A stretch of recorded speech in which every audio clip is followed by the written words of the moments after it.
Magandang umaga mula sa Pag-asa Weather Forecasting Center.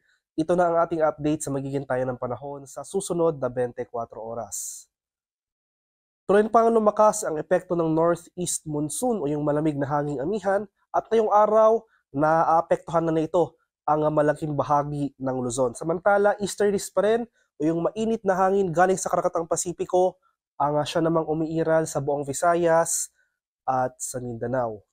For the next 24 hours, makakaranas pa rin tayo ng maulap na kalangitan na may mga kalat-kalat na pag-ulan, pakulog at pagkidlat na dala ng easterly sa malaking bahagi ng Mindanao, particular na dito sa northern at eastern sections ng nabanggit na lugar. Samantala sa eastern section naman ng Luzon, itong northeast monsoon naman ay magdudulot rin ng mga kaulapan at pag-ulan.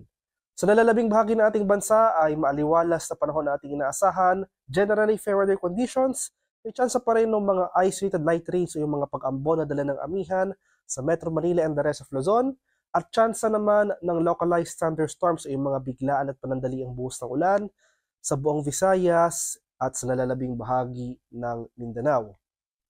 Para naman sa magiging lagay ng ating panahon ngayong araw dito sa Luzon, dahil sa epekto ng amihan, makakaranas pa rin tayo ng mga kaulapan at pag-ulan sa eastern section ng ating bansa, particular na sa rehiyon ng Cagayan Valley at sa lalawigan ng Apayao, Aurora at Quezon.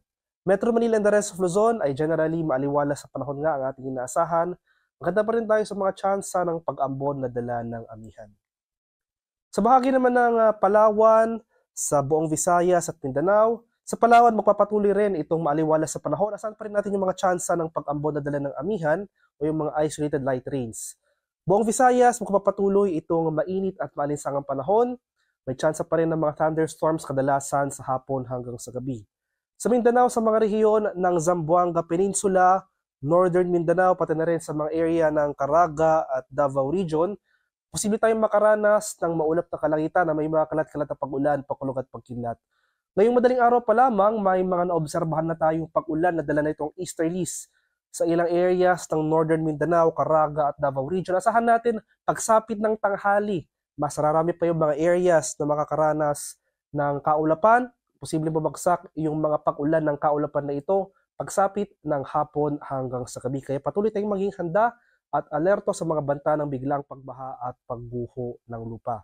And for the rest of Mindanao, asahan pa rin natin yung mga chance ng thunderstorms pagsapit nga ng hapon hanggang sa gabi.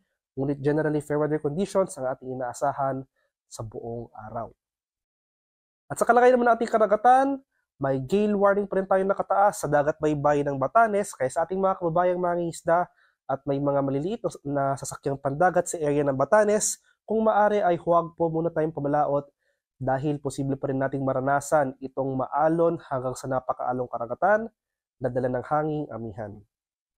At para naman sa ating 3-day extended weather outlook sa mga piling syudad ng ating bansa, sa Northern at Central Luzon o sa mga syudad ng Metro Manila at Baguio City, sa susunod na 3 araw magpapatuloy pa rin itong maaliwalas sa panahon, yung panahon na ating kasalukuyang nararanasan ngayong araw. May chance pa nga rin ng mga isolated light rains o yung mga pag-ambon na dala ng amihan simula bukas, araw ng Huwebes hanggang sa Sabado.